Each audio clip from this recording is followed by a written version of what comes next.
Hi, everybody. Welcome to another one of these.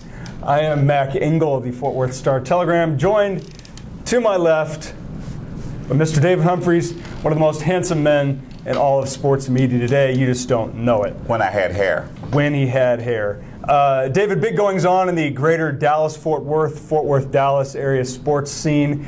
Texas Rangers are in first place. Yes. Dallas Cowboys only 2 weeks away from the begin of what Tony Romo calls the journey.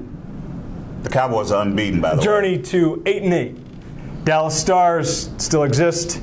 The big story right now, however, is NBA free agency. We love it because this is the time when everybody can sign everybody, and everybody can and will win 5, 6, 7 NBA championships. Top amongst them is your Dallas Mavericks professional basketball team. Didn't get Darren Williams last year. That worked out well. Chris Paul is going to remain with the Los Angeles Clippers, correct, which means now we are down to Dwight Howard and Mark Cuban's pursuit of the big man from LA. Now, this does bring to call into question is Mark Cuban's money and Mark Cuban's blind ambition to land the superstar that is going to lead the Mavericks back to the NBA title. The better question now is Mark Cuban fooling himself into believing he is Jerry Jones and convincing himself that he can land these players? David, is Mark Cuban Jerry Jones?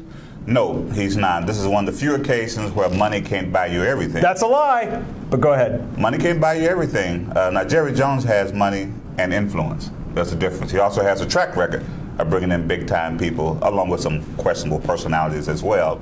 But whomever Jerry Jones wants, for the most part, he can get. He is at the top. Mark, good man, a lot of money, interesting franchise, but they're not the Cowboys. But let's table the Cowboys. Why then? Why, if a dollar is a dollar, right? We're not talking about exchange rate. We're not talking about a euro or a yen or a peseta. We're talking about a good, old-fashioned American dollar. Why is Mark's dollar not as good as Jerry's dollar in getting the pretty people to the Dallas-Fort Worth area to play professional sports? Maybe it's what surrounds the team. You play for the Cowboys, even if you're in the practice squad, you're guaranteed extracurricular things. I just define it as that. We talking money creature now. Comforts? Yeah, we're talking money. Money here. You play for the Cowboys. That's a load. You're famous. You're wrong. You're coming up with excuses. David, let me just cut to the chase right now. This is a crack pipe dream. The Mavericks were never going to sign Darren Williams, even though he's going to give him the hometown discount. Yes. The Mavericks were never going to sign Chris Paul, even though they were in the mix when he was traded from New Orleans. Yes. The Mavericks are not going to sign Dwight Howard because none of these guys, for some reason or another, want to live in Dallas. As a Fort Worth resident, I can relate to this. It's perfectly acceptable. I have nothing against Dallas. But I can say this with a great deal of confidence. For some reason, NBA guys don't want to live here unless they're drafted here. So if you're the Mavs and you're Mark Cuban, David, okay, you're on Shark Tank. Buying friends. Shark Tank. Interesting. What do you do if none of these guys, if you're a superstar guy and all these superstars say, thanks, Mark, I appreciate the leverage and getting me some more money in a different town, but no thanks. David, what are the Mavs going to do to make themselves relevant again and get back into the playoffs and be a top 3 or 4 Western Conference team? Help me out here. I'm dying. Sign tweeners.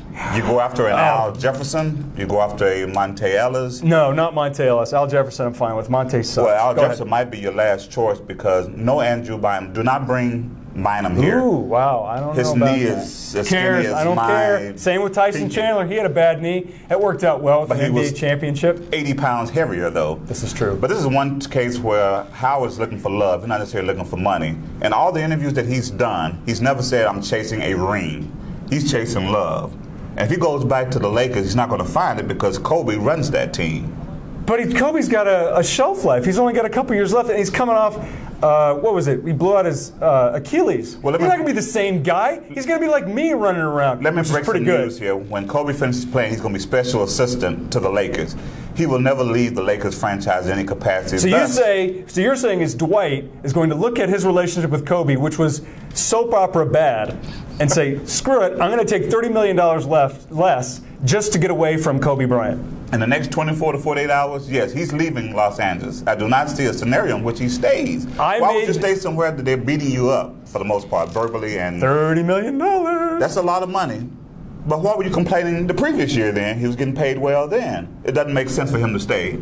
David, I respect you a great deal. I like respect. Thank you. Yes. Your opinion is dead wrong.